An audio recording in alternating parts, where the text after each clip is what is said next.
Hello world, Stephen Michael Zach here, and today we're taking a look at the Zhiyun. This is their Molus G200. This is their brand new 200 watt light.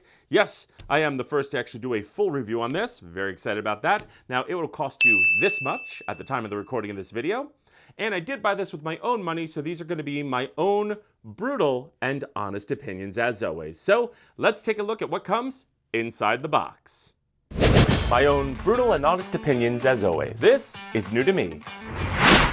First off, you're going to get an actual solid case, very different than these little ones for the 60 and 100. But you're going to get this very nice molded case. It does come with a very nice strong padded handle. You do get a little place to put your business card. And these zippers feel super duper strong. It is a very, very, very nice case, very much like their gimbals. Now, when you open it up, you're going to get a few pockets here for things on top, which is very cool. And that will have your instructions and all that stuff. Then it'll have your dish. It will have your, it'll have the actual head itself with the protection cap. And then it will have all your main power bank and your wires here. And that is what comes inside the box. Okay, so let's talk build quality, starting with the front. In the front, you do get a plastic cap, and you get this push button release, and I will say that this is very, very, very, very tight. They did a good job on the mount. So there we go. Swinging around to the bottom, you do get this mount here. Unfortunately, again, it is a ratchet system, so you are going to have a hard time pointing it where you need it to go.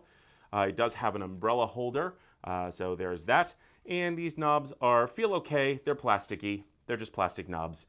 You can remove this with an Allen wrench, so I'm wondering if you can't replace this mount. And again, you get this 1, 2, 3, 4, 5, 6, 7, 8-pin LEMO, weird kind of LEMO connector. So again, there is no power delivery system. We'll talk about that later. But it feels okay. This is nice and plasticky. On the back, you've got your fan pretty much mounted here, and some plastic with some metal. And that's it. That's all. It is just the head itself. Next up, we have the control box, which again is made of mostly plastic. It feels pretty strong. You do have your fan with some metal here. You have your AC in, and then you can just lay this actually on the floor like this. It's got a few bumpers, so if you want to put it on the floor, you can. If not, it does have this very rubbery hanging strap. I think you can unsnap it. I'm not going to mess with it because this is the only way to hang it, and we'll talk about that. So on the controls, you are going to have a designated on-off switch, which is very, very nice.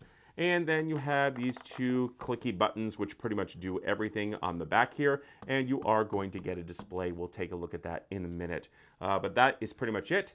Then you get a wire here, which is okay. It's not crazily long, but it is, I'm going to say it's maybe 6-8 feet. And then you do get some head lead room here. Again, the head lead is probably maybe about 5 feet, 4 or 5 feet. So there you go, there you have it. And again, it does have this like release kind of thing. The dish is the dish. It is your typical faceted dish. So let's go ahead and set this up now. And we'll go ahead and we'll pop this on here like so. And again, since we're doing this on the tabletop, we don't need to hang this, but you can hang it by the strap. Now let's go ahead and flip this over, and I will try to show you this the best I can. The arrows go to the back of the unit, and this just snaps right in. And that's it, that's all. Push in the button, pull off this, and push in here. There is absolutely no play in the dish, which is awesome. So if I wanted to, I could hook this to some kind of battery option, maybe, I don't even know. I mean, you could Hollywood it, but you have to be tethered to a wall plug too.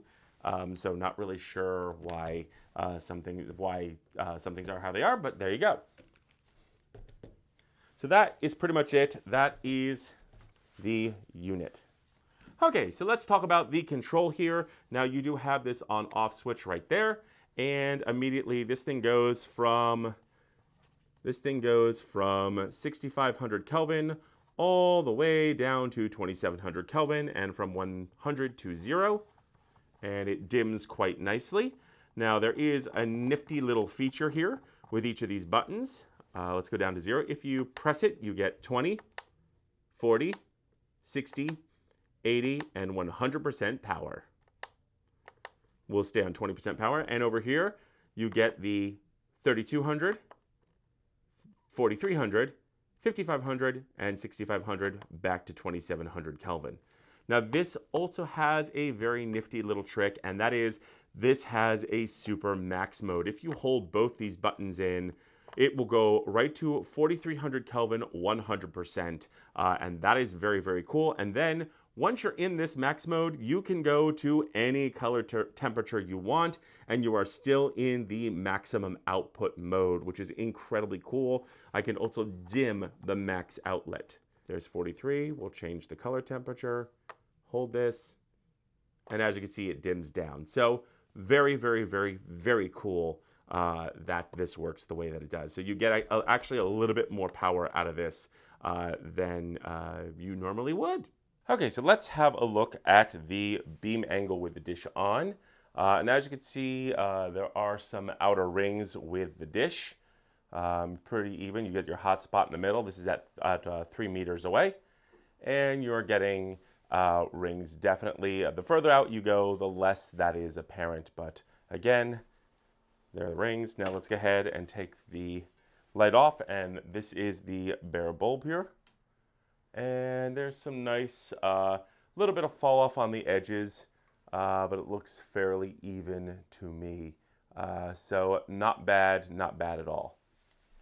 Okay, so let's talk pros and cons. Now let's start out with the case. The case is okay. It is one of their gimbal cases with the molded plastic. Really wish there was something a little bit stronger. These have a tendency to break. They're that molded plastic with like the fabric melted over it. And one thing I will say is that these straps are not only a little messy, so you will have to put in your power box first. First put in your AC cable, then the power box with that LEMO connector. Tag that up, and then put in your other stuff. Otherwise, this is a little bit hard to maneuver in here. Also, these Velcro strips are literally just tacked in here, so they are not the strongest. Do not pull on them. These are probably going to be the first things to pull out. But all in all, it is not a terrible case. It serves a purpose, and it will protect your gear. So there you go. There you have it.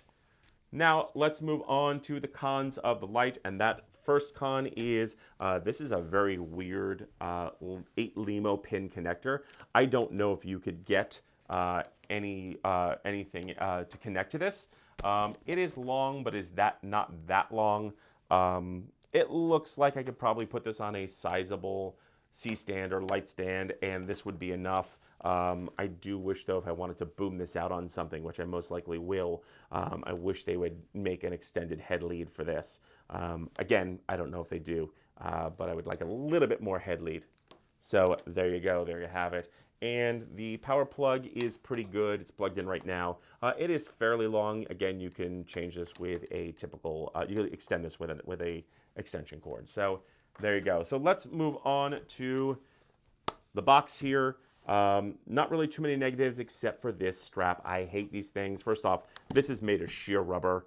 Rubber tends to degrade over time. I really wish they had given us a V-mount battery. There's tons of room right here. They could have just stuck on a V-mount battery and just clicked this into the stand. I am not a fan of things that hang, and this hangy strap I don't like. So there you go. There you have it. That is pretty much it. And I will say that the screen is nice. It's a little bit too small for my old eyes, but that's just kind of a nitpicky little thing. Moving on, let's talk about the light. This mount is meh. There are 2 Allen screws there, so I guess you can replace them. Everything is very plasticky. Feels okay. It's plasticky. And again, we're saddled with this terrible. It is a ratchet system, and it is not a very good one. So unfortunately, you are going to be stuck with not being able to point the light where you want it. I really wish people would stop using these. Don't understand why they are still a thing. So there you go. There you have it. I will say that the dish here is very, very difficult to get on. I really have to shove and push. As I use it more, it tends to loosen up a bit, but it is a little bit tough to do. Now, I do want to talk about another con, and this has to do with their website. Now, on their website, they show the Godox adapter on this light, and they show it working with the projector mount. This does not fit. I'm going to say that again. This does not fit. That is a bit of false advertising. I could not get this on. I even removed the bracket inside because I put this on my NAND light, and this just does not fit at all. This metal part here is just too long, and the collar is not long enough. So a little bit of false advertising on their website. I don't know if they're going to make something, if Godox is going to make something that is compatible with this, or whether they're going to make their own. But as of right now, this does not work. You cannot use the projector mount with this, and that is one of the huge negatives, because when I saw that you could do that, I was very excited. One of the reasons why I wanted to get my hands on this. But alas, it does not work. Now let's talk about the elephant in the room, and that is the fans, especially when you are in that max mode. The head fan gets so loud. I tried it from 5 feet, from 10 feet. It is loud, and you have a fan in the control box as well. So you are dealing with 2 separate fans, and that is super unfortunate that you have to deal with 2 separate fans. It is just super loud. I would not use it near a microphone. If you're the only time I would use the max mode is if it were nighttime. I were putting this thing outside with the dish on, shooting it through the window like it was daylight. That's where this thing really super shines. But that is a huge con. The fans are super loud. Also, there is no studio mode, although you do get a hard on-off button. So there you go. There you have it. When you're talking the unit, there is absolutely no play in this dish. I don't know if you'd necessarily Hollywood this, because this would all have to be tethered to you, and you'd have to be tethered to a wall. But there you go. There you have it. And this thing is pretty nice. Now, in my tests, and I will be posting a separate test video because these videos are getting way too long, this thing was skewed more magenta. I think at 5500 Kelvin, it was out by a 1.7 green gel. So this is more magenta, which is great because lights green up over time. So all in all, a super powerful workhorse. Yes, it is still portable. Unfortunately, 2 cons I forgot to mention. Unfortunately, there is no way to power this via V-mount or via any other kind of power except plugging it into the wall, or if you get a power bank, one of those, whatever Aperture is selling, one of those power things, one of those power stations. Unfortunately, the only way to run this is via the wall. You do get an umbrella holder. That is a good plus. And yeah, not bad at all. I will say that the dish does have a little bit of rings around it, but again, that's pretty indicative of these dishes. But it's not too bad. It's not discoloring or anything. So there you go. There you have it. Not too bad. I will say that there are a few things they could work on in the future, but man, this thing has a lot of power and it works. It's portable. What more can you ask for? So those are my thoughts, but I want to know yours. So leave your questions and comments in the notes below. Also, don't forget to like, share, and subscribe. And don't forget to mash that bell button to be notified when we drop a brand new video. And feel free to use the links below as it helps out the channel. I'm Stephen Michael Zach, and this is new to me.